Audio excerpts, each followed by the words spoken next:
Welcome to Gaia's Calling, where stories ignite your spirit and the earth whispers her secrets.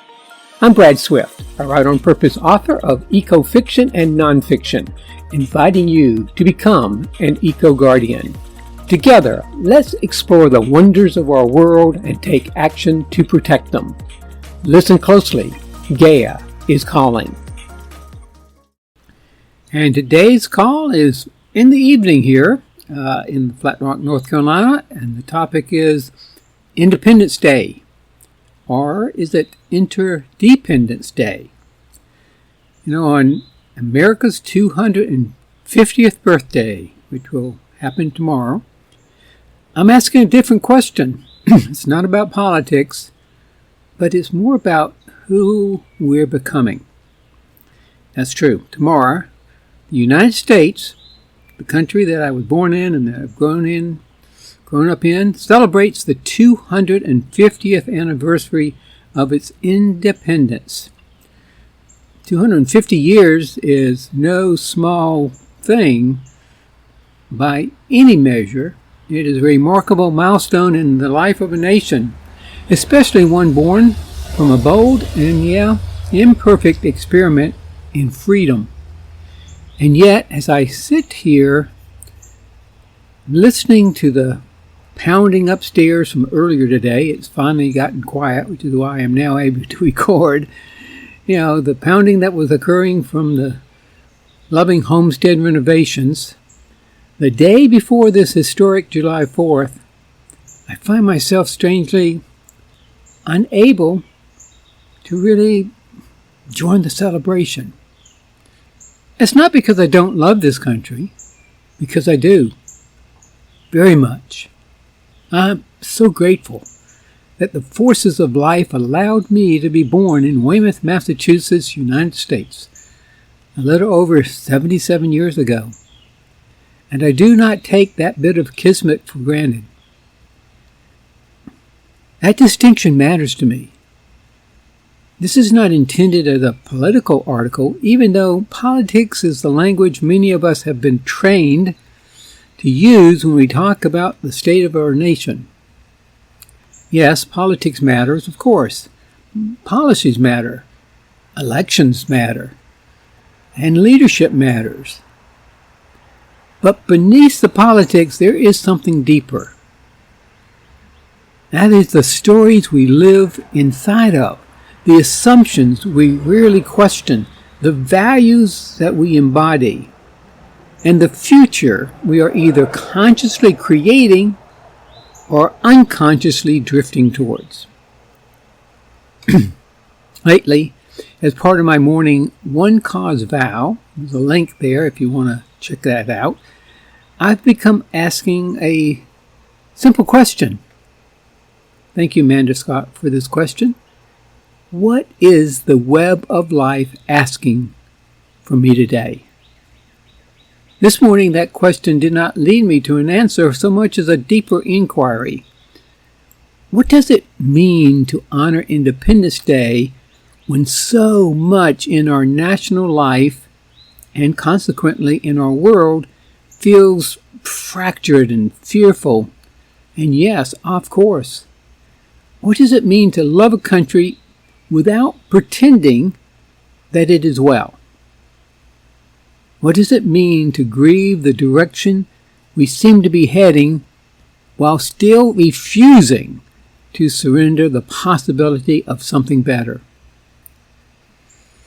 I don't feel at home in either of the easy camps. I cannot celebrate blindly, waving a flag as though all is well. But neither do I want to become one more voice shouting into the great national storm, convinced that outrage alone is a contribution. I know people who seem to think patriotism means defending everything America does. I know others who seem to think honesty requires condemning everything America has been.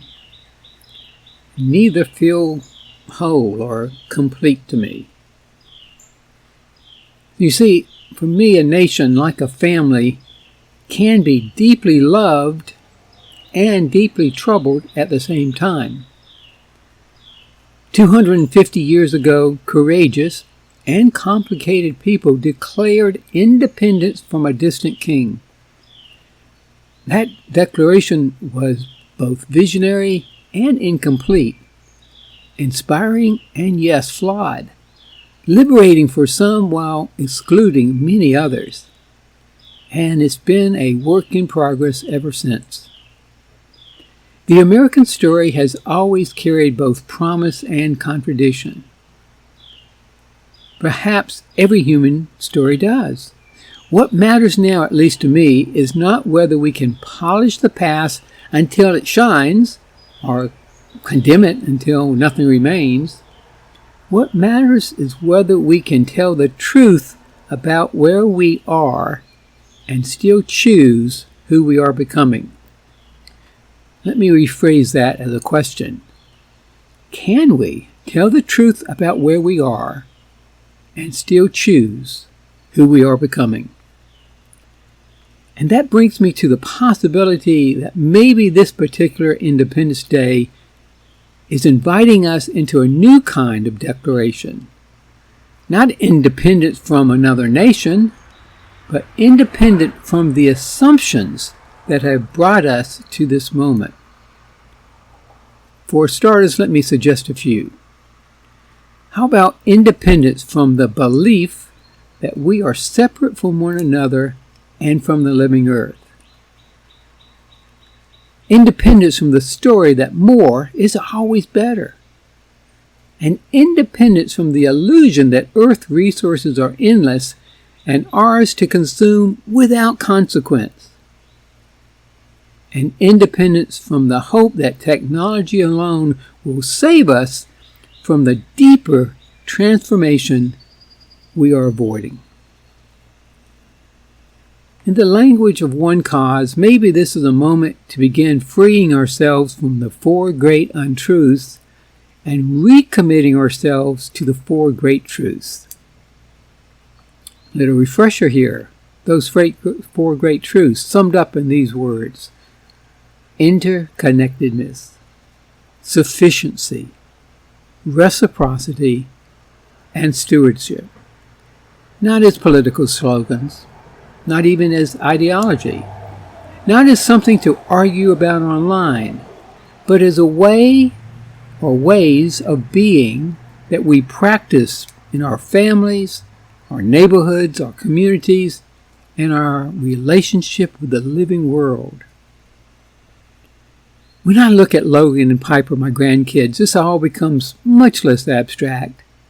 They don't wake up asking whether the world is red or blue. They notice, worms and flowers and birds and puddles and berries and bugs and whether the adults around them feel safe and loving.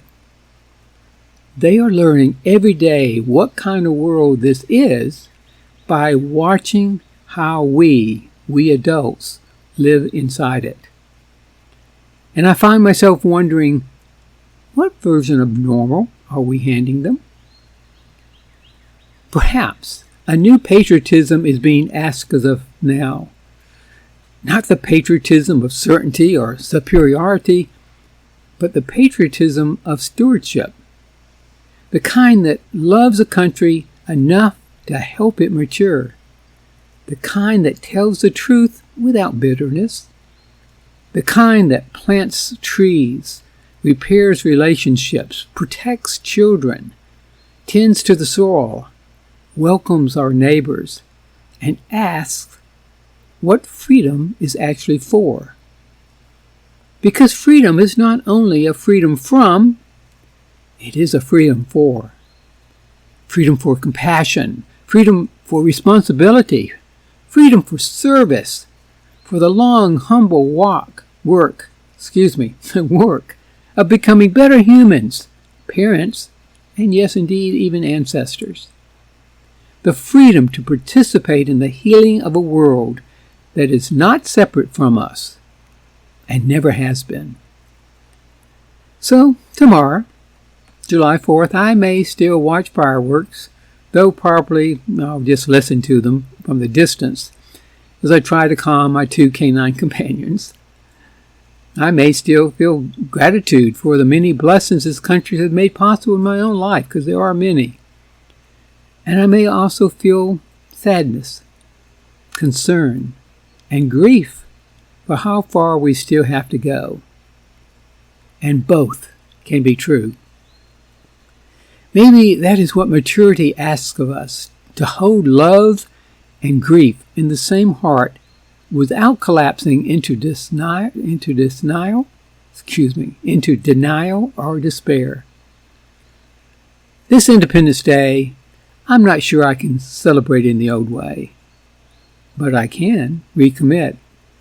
I can recommit to living as though the web of life is real, sacred, and asking something of me. I can recommit to my family, my community, and this small patch of earth we call the Loving Homestead. And I can recommit to the future Logan and Piper deserve. And perhaps that is celebration enough.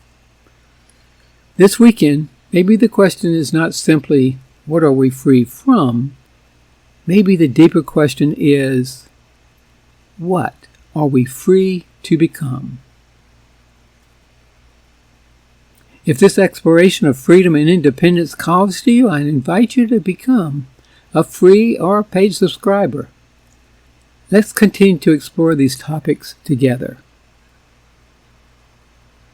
Happy 4th of July. May the 4th be with you.